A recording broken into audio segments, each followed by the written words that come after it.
I recently got a great question from a grandmother who said that her 14-month-old granddaughter came down with RSV.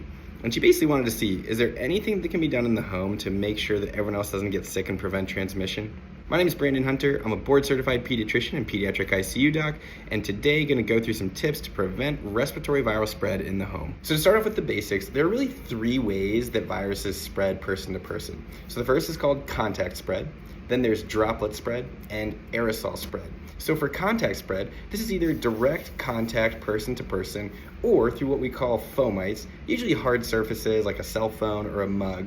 Basically, little viral particles will get stuck on that surface and stay transmissible while there. So if someone else comes along, gets a little bit of virus on their hands and then touches their nose, mouth, or eyes, then they'll get the virus as well.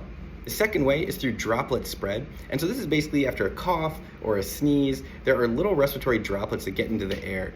Droplet specifically refers to bigger droplets, which are over 5 microns, doesn't really matter the size, but the point is they're bigger and heavier, and so they kind of drop out of the air quickly, which is good. So if you stay at least 6 feet or 2 meters away from somebody who's sick, then you should be okay and not get infected if there's droplet spread. And then the final way that viruses spread is called aerosol transmission, and this is when it's still respiratory droplets, but they're super small, less than 5 microns, and so even if you're 6 feet away from somebody, you could still get infected. All right, so for contact spread, hand hygiene is number 1, 2, and 3 probably. Keep the hands clean as much as possible. Try to avoid touching your face.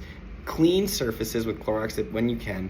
And then if you want to use paper towels rather than cloths, that'll probably help as well. Regarding air quality, so droplet and aerosol transmission, if you can open windows and improve ventilation, that actually will help.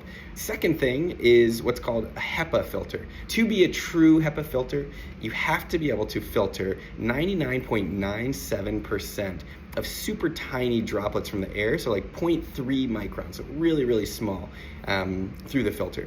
And then the last thing, there was some data during COVID that if you can increase humidity in the air to around 40 to 60%, that it might help decrease transmission of some of these viruses. And then finally, it probably wouldn't hurt if adults are willing to wear masks to prevent that transmission as well. But just remember that kids get sick a lot. So under 5 years old, there's 7 to 9 respiratory infections per year. And for kids in daycare under 2, some studies estimate as many as like 14 per year. So kids get sick a lot. Do what makes sense for your family. And anyway, I hope this was helpful, and see you for more.